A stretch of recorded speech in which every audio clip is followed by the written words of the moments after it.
नमस्कार दोस्तों, स्वागत है आप सभी का आपके अपने YouTube channel GK by Sunil sir में। दोस्तों, आज फिर से राजस्थान की प्रमुख प्राचीन जो सभ्यताएं हैं उन सभ्यताओं से संबंधित क्वेश्चन लेकर मैं आपके सामने उपस्थित हुआ हूं। दोस्तों, ये क्वेश्चन एग्ज़ाम के दृष्टिकोण से बहुत ज़्यादा महत्वपूर्ण है। कहीं नहीं जाइए, हम शुरू करते हैं आज का हमारा पहला क्वेश्चन। चलो दोस्तों, आज का पहला क्वेश्चन है, कौन सा स्थल ताम्रयुगीन नहीं है?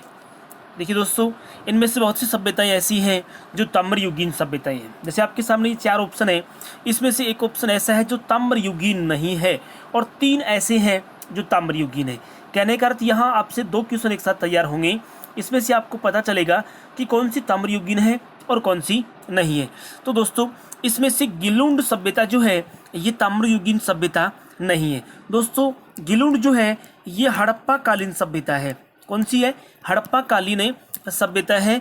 ये है कैसी नहीं है? ये ताम्रयुगीन सभ्यता नहीं है। ठीक है दोस्तों, अगर एग्जाम में क्वेश्चन आ जाए कि गिलुंड सभ्यता कहाँ स्थित है, तो दोस्तों गिलुंड सभ्यता राजसमंद जिले में स्थित है। कहाँ स्थित है? राजसमंद जिले में स्थित है। ठीक है। कुराड़ा कहाँ है? तो कुराड़ा सभ्यता ताम्रयुगीन है और ये नागौर में है। कहाँ है? नागौर में। जोधपुरा सभ्यता है, ये जयपुर में स्थित है और ये भी कैसी है? ताम्रयुगीन सभ्यता है। इस तरह दोस्तों, गणेश्वर सभ्यता है, ये कहाँ स्थित है? ये सीकर में स्थित है और ये भी कैसी सभ्यता है? एक ताम्रयुगीन सभ्यता है। हालांकि आपको पता होगा ताम्रयुगीन सभ्यताओं की जननी किसे कहा जाता है? गणेश्वर को। तो कुराड़ा, जोधपुरा और गणेश्वर ये तीनों ताम्रयुगीन है और गिलुंड जो है ये हड़प्पा कालीन सभ्यता है जो राजसमंद में स्थित है, ताम्रयुगीन नहीं है और यही हमसे पूछा गया था। चलिए अगला क्वेश्चन दोस्तों, ओकर कलर पात्र शैली के प्रमाण निम्न में से कहां से प्राप्त हुई है? दोस्तों, ये पहले आपको जानना होगा कि ओकर शैली क्या है, ये ओकर कलर पात्र शैली क्या है। तो दोस्तों, बैराठ जो सभ्यता है उसमें से एक विशेष प्रकार की कला के चित्र प्राप्त हुए हैं। एक विशेष प्रकार की कला के क्या प्राप्त हुए हैं? चित्र प्राप्त हुए हैं और यही पूछा गया है। इसका मतलब क्वेश्चन का आंसर आपको मिल गया होगा, बैराठ सभ्यता कि ओकर जो है ये एक विशेष प्रकार की कला के चित्र हैं। ठीक है। और उसी शैली को अपन क्या कहते हैं? ओकर कलर पात्र शैली कहते हैं। और ये प्रमाण राजस्थान में कहाँ से प्राप्त हुए हैं? बैराठ से प्राप्त हुई है। और बैराठ सभ्यता कहाँ स्थित है? ये जयपुर में स्थित है। कहाँ स्थित है? जयपुर में स्थित है। तो ये क्वेश्चन एग्जाम के दृष्टिकोण से बहुत ज्यादा महत्वपूर्ण है कि ओकर कलर पात्र शैली के प्रमाण निम्न में से कहां से प्राप्त हुई? तो कहां से प्राप्त हुई है? बैराठ से प्राप्त हुई है। चलिए आज का हमारा अगला क्वेश्चन है, बैराठ सभ्यता से संबंधित नहीं है। आपके सामने 4 कुछ खोजकर्ता और उत्खननकर्ताओं के नाम दिए हुए हैं। आपको इसमें से वो अलग करना है जिस व्यक्ति का संबंध किस सभ्यता से नहीं है? बैराठ सभ्यता से नहीं है। डॉक्टर वीरेंद्र नाथ मिश्र है, इनका संबंध कौन सी सभ्यता से नहीं है? तो दोस्तों, इनका संबंध बैराठ सभ्यता से नहीं है। तो बैराठ सभ्यता संबंध नहीं पूछा है तो कौन है? डॉक्टर वीरेंद्र नाथ मिश्र। बाकी दयाराम साहनी, कैलाश चंद्र दीक्षित और नीलरतन बनर्जी का संबंध कौन सी सभ्यता से रहा है? बैराठ सभ्यता से रहा है। चलिए आज का हमारा अगला क्वेश्चन है, यूनानी राजा मिनांडर की मुद्राएं तथा इंडो ग्रीक यूनानी शासकों के सिक्के प्राप्त हुए हैं कि इसमें से कौन सी सभ्यता में यूनानी राजा कौन? मिनांडर की क्या प्राप्त हुई है? मुद्राएं प्राप्त हुई है। दोस्तों, याद रखने बता देता हूं, बैराठ सभ्यता जो है यहां से कितनी मुद्राएं मिली हैं? 36 मुद्राएं प्राप्त हुई हैं। कितनी मुद्राएं मिली है? 36 मुद्राएं प्राप्त हुई हैं और अनेकों पंचमार्क के सिक्के प्राप्त हुए हैं। यहाँ से क्या प्राप्त हुए हैं? बैराठ से अनेकों पंचमार्क के सिक्के प्राप्त हुए हैं। पंचमार्क के सिक्कों को दोस्तों आहत सिक्के भी कहा जाता है। अगर एग्जाम में आ जाए कि आहत नाम आ जाए, आहत सिक्के और पंचमार्क सिक्के एक ही बात होती है और ये कहाँ से प्राप्त हुए हैं? बैराठ से प्राप्त हुए हैं। दोस्तों, इसी के साथ साथ बैराठ से यूनानी राजा कौन? मियांडर जो है उनकी मुद्राएं और उनके साथ साथ इंडो ग्रीक यूनानी शासक जो हैं उनके सिक्के और उनके राजा मिनांडर की अनेक मुद्राएं यहाँ से प्राप्त हुई है। तो वह सभ्यता कौन सी है? वह बैराठ सभ्यता है। कौन सी है? बैराठ की। कौन 36 मुद्राएं कौन सी सभ्यता से प्राप्त हुई है? तो बैराठ सभ्यता से। पंचमार्क सिक्के कहाँ से मिले? बैराठ। आहत सिक्के कहाँ से मिले? बेराट से। यूनानी राजा मिनांडर की मुद्राएं कहाँ से मिली? बेराट से। इंडो ग्रीक यूनानी शासकों के सिक्के प्राप्त हुए कहाँ से? बेराट से।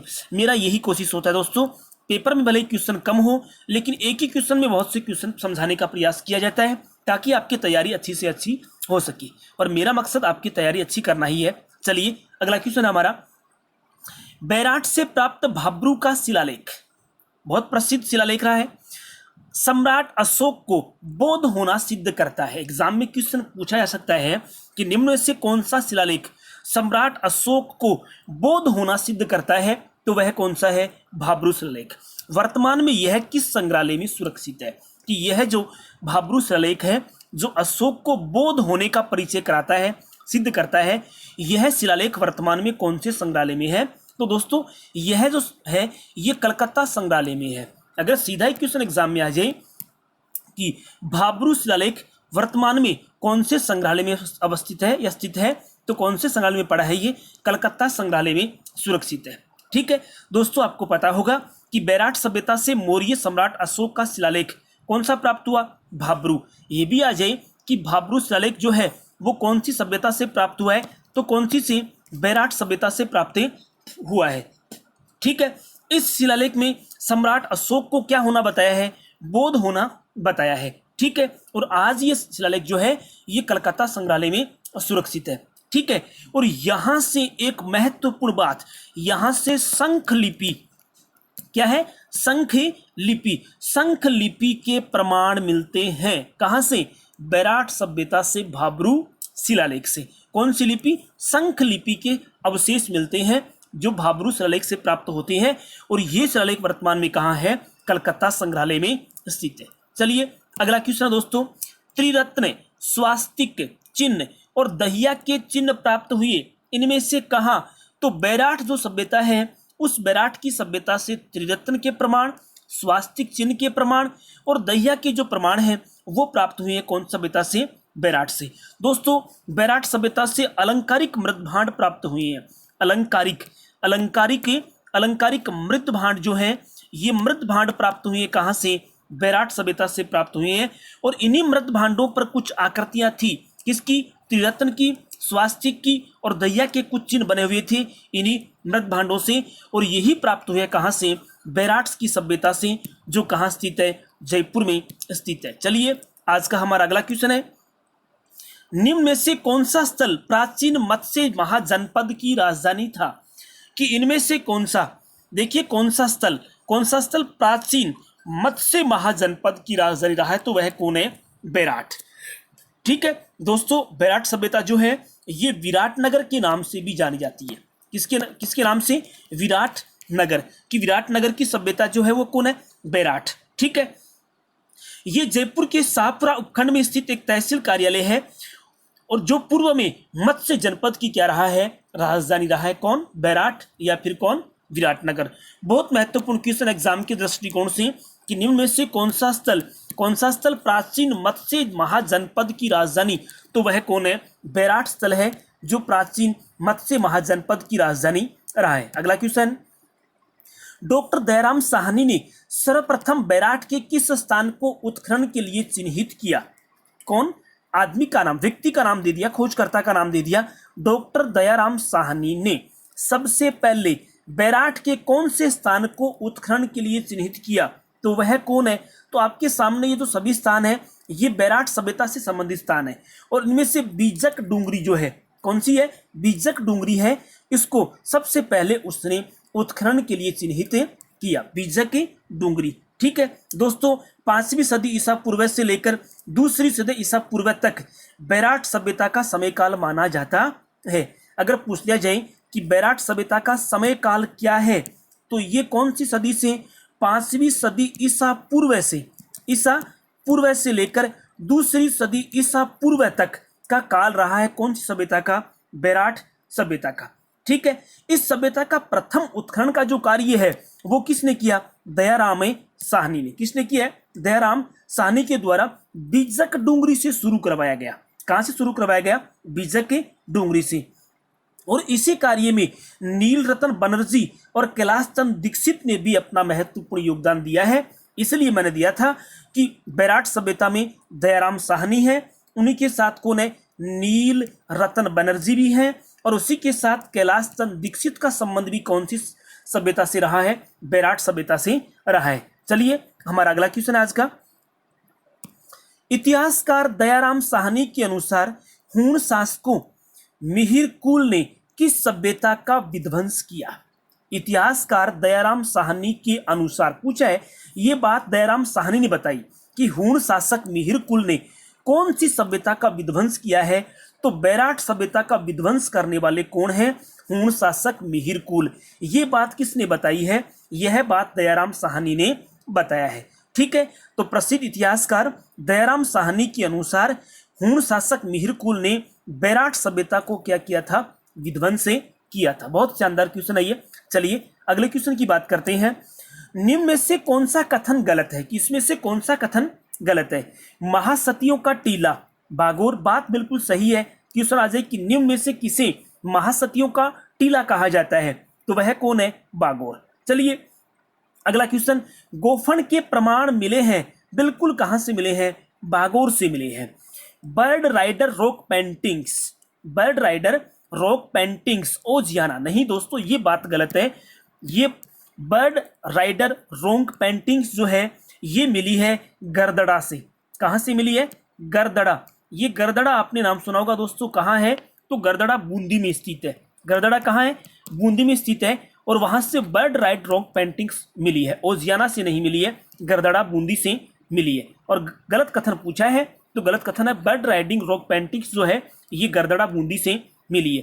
प्राचीन जाख बाबा की यक्ष मूर्ति कहां से मिली है, नोह से मिली है, और नोह भरतपुर में स्थित है, बागोर भीलवाड़ा में स्थित है।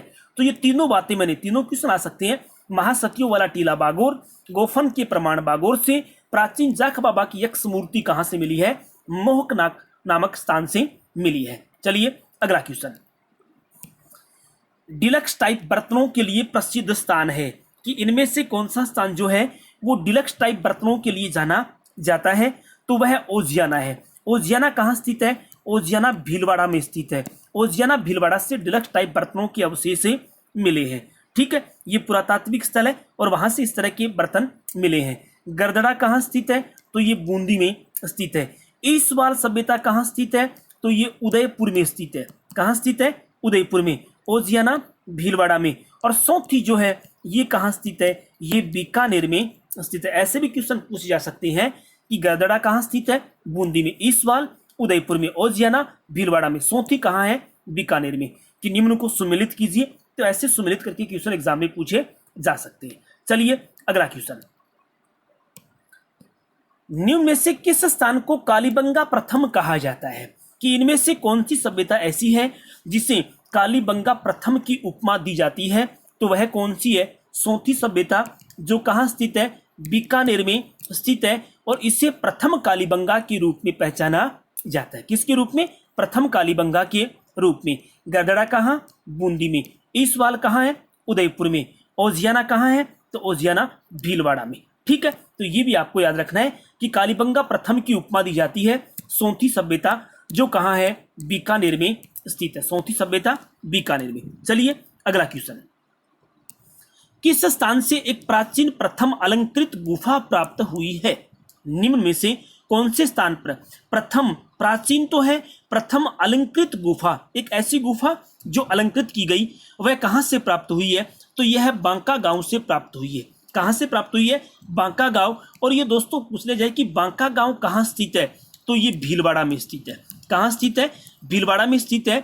अगर पूछ लिया जाए तो दोस्तों याद रखना, बांका गांव से राज्य की यानी राजस्थान की प्रथम अलंकृत जो गुफा है वो बांका गांव भीलवाड़ा से प्राप्त हुई है। चलिए अगला क्वेश्चन है, किस पुरास्थल को प्राचीन भारत का टाटा नगर कहते हैं, कि इसमें से कौन सा स्थान ऐसा है जिसे प्राचीन भारत का टाटा नगर कहा जाता है। ये क्वेश्चन तो एग्जाम में बहुत बार पूछा जा चुका है। तो वह कौन है, वह रेड सभ्यता जो है इसे कहा जाता है प्राचीन भारत का टाटा नगर। क्या कहा जाता है, प्राचीन भारत का टाटा नगर। दोस्तों नोह जो है ये कहाँ स्थित है, भरतपुर में। रेड कहाँ है, टोंक में स्थित है। नगरी कहाँ है, तो नगरी चित्तौड़गढ़ में स्थित है और सोनारी कहाँ स्थित है, ये झुंझुनू में स्थित है। ठीक है दोस्तों, याद रखना रेड सभ्यता जो है, रेड जो सभ्यता है ये क्या है, टोंक जिले में ढील नदी के तट पर, ढील एक नदी है, उस नदी के तट पर स्थित एक स्थान जो मालव जनपद की मुद्रा और लोहे की अत्यधिक सामग्री प्राप्त हुई है, इसी वजह से इसे प्राचीन भारत का टाटा नगर कहा जाता है। देखिए क्वेश्चन आ सकता है कि रेड सभ्यता कौन सी नदी के किनारे विकसित हुई, तो ढील नदी के किनारे विकसित हुई है। ठीक है, यहां से कुछ मुद्राएं मिली हैं जो किस जनपद की हैं, मालव जनपद की मुद्राएं हैं। ठीक है, और उसी के साथ साथ लोहे की अत्यधिक सामग्रियां यहां से प्राप्त हुई है, इसी वजह से इसे प्राचीन भारत का टाटा नगर की उपमा दी गई है। चलिए आज का हमारा लास्ट क्वेश्चन है, बहुत महत्वपूर्ण क्वेश्चन है। राज्य की वह सभ्यता जहां से 11 कमरों का एक बड़ा भवन दुर्ग जैसी आकृति से में प्राप्त हुआ, कि राज्य की वह सभ्यता जहां से 11 कमरों का एक बड़ा भवन है जो कैसा लग रहा है, जो दुर्ग जैसी आकृति में प्राप्त हुआ, तथा उस स्थल को धोलावीरा के नाम से भी जाना जाता है। ठीक है, तो वह कौन है, बालाथल। वह कौन है, वह बालाथल है। देखिए दोस्तों, बालाथल सभ्यता उदयपुर में स्थित है। उदयपुर में बालाथल सभ्यता अरावली की पहाड़ियों में विकसित हुई। वल्लभ नगर उदयपुर में स्थित है।